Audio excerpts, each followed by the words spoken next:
sentido alguna vez tu propio juez o verdugo?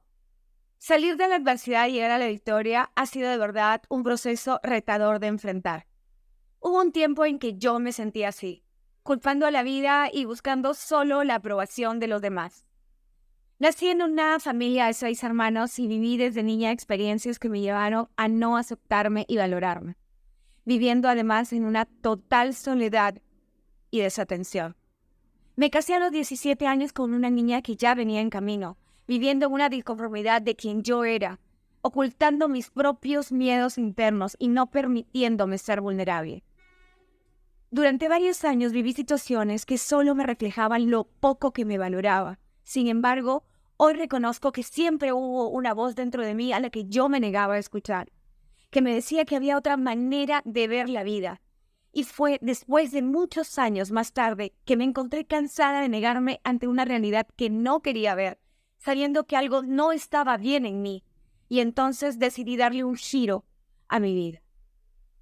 Dejar todo lo que yo conocía para buscar las respuestas en una vida nueva. Mis logros profesionales ya no llenaban mis vacíos internos. Y decidí renunciar entonces a mi trabajo, aislarme de todos y regresar al hogar de mis padres del que una vez salí huyendo. Y aún así solo conseguí encontrarme más perdida sin saber lo que realmente quería.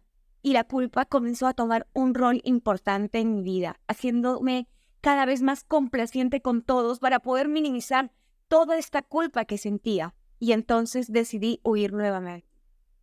Mis 2 mayores hijos ya estaban grandes, así que creyendo que en otro lugar podría encontrar respuestas, decidí irme a vivir a California con la última de mis hijas que estaba ya terminando la escuela, quien a solo 3 días de viajar me revela sus propios miedos por una situación que ella también estaba viviendo.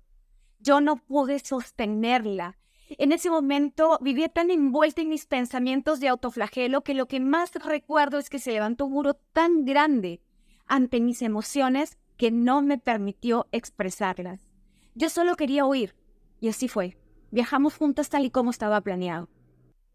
Al llegar al aeropuerto y encontrarme en un país ajeno, mi cuerpo comenzó a dar señales de auxilio, sin lograr entender por qué no paraba de llorar y por qué me sentía tan angustiada, como si algo terrible o catastrófico viniera. Durante los meses que viví en California, estos no cesaron ni un día, sino por el contrario, estos ataques de pánico se hicieron aún más intensos, no permitiéndome dormir durante noches interminables. Me sentía literalmente como si una niña fuese abandonada en medio de la nada.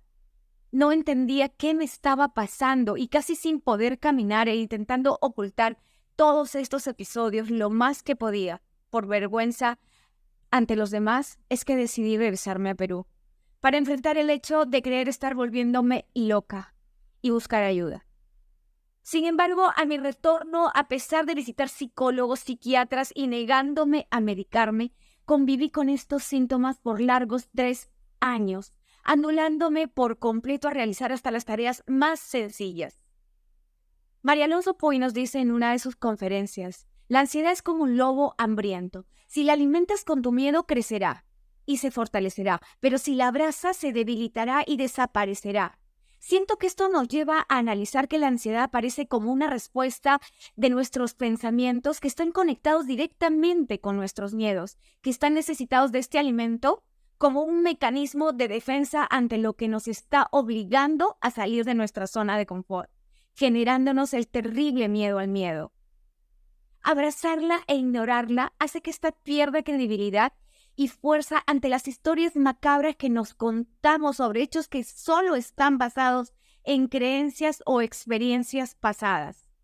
Conocer cómo trabaja la ansiedad y desde dónde se origina nos ayuda a entenderla y no juzgarla, y agradecer lo que nos quiere mostrar, y entender que ya no tiene razón de ser y que se desvanezca.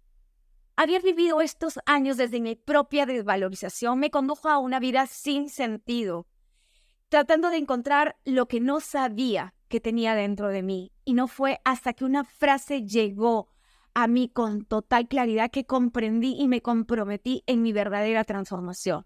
Cuando lo único que ves es tu dolor, me pierdes de vista. Atentamente, Dios.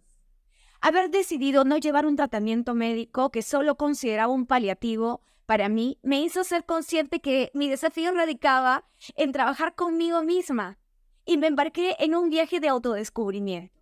Al principio no sabía ni por dónde empezar. Comencé a buscar más información, a buscar información de personas que atravesaban por los mismos trastornos emocionales que yo vivía. Y les confieso que los panoramas no se pintaban nada bien. Sin embargo, identifiqué algo bueno en mí. Rendirme ya no era una opción. Comencé a trabajar con mi compromiso real, identificando que para que éste sea perdurable en el tiempo, yo tenía que requerir un cambio completo de hábitos e incorporar otros nuevos. Y que mi resiliencia de no dejarme vencer tenía que apalancarme en cosas que me llenaran de vida, tomando desde ahí la fuerza que yo requería para mi propio autocuidado. Aprender a escucharme desde mis más erróneas creencias hasta mis victimismos más absurdos. Y en ellos aprender a perdonarme tomando acción real en este cambio.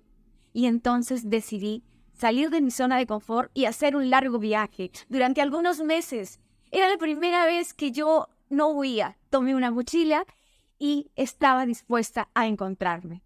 En esta larga travesía les confieso que la emoción de esta decisión duró muy poco, ya que en este autodescubrimiento hubieron muchos momentos de dolor. Sacar la costra que envolvía la herida infectada que habitaba en mí fue como destapar la caja de Pandora. Sin embargo, al retornar de mi viaje de introspección, algo había cambiado en mí. Había comenzado a escucharme.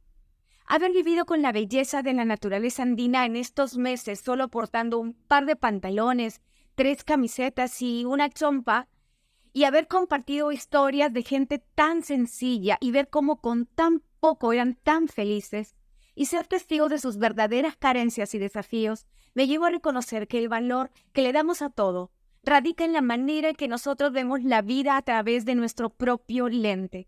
Y entonces entendí con tanta lucidez que me la pasé una vida entera buscándome afuera, y no fue hasta que me encontré a mí que encontré las respuestas.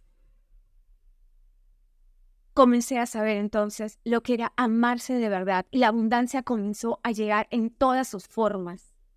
Aún este camino de autodescubrimiento y autoaceptación sigue su curso. Sin embargo, reconozco la transformación que este trabajo hizo en mí, y con sorpresa puedo decirte que encontré en mi interior la llave maestra que yo andaba buscando, y que esto se resumía en un simple gracias. Pasar por mi piel esta palabra me llevó a entender que yo era la constructora de mi vida, que absolutamente todo lo que yo vivía había tenido un propósito, y fue cuando decidí compartirlo entonces con el mundo a través de plasmar mis experiencias en mi libro De la adversidad a la victoria, como un legado para poder entender que cuando cambiamos la manera de mirar las cosas que miramos cambian. Recuerda que tú eres la arquitecta de tu vida. Cada experiencia, cada desafío te está moldeando en la persona increíble que eres. ¿Estás lista para reclamar tu poder y embarcarte en un viaje de autodescubrimiento profundo? Es hora de salir de tu zona de confort, de transformar tu vida, no en adversidades, no en obstáculos. Conviértelas en oportunidades que te impulsarán hacia la victoria. ¿Te atreves a dar el salto?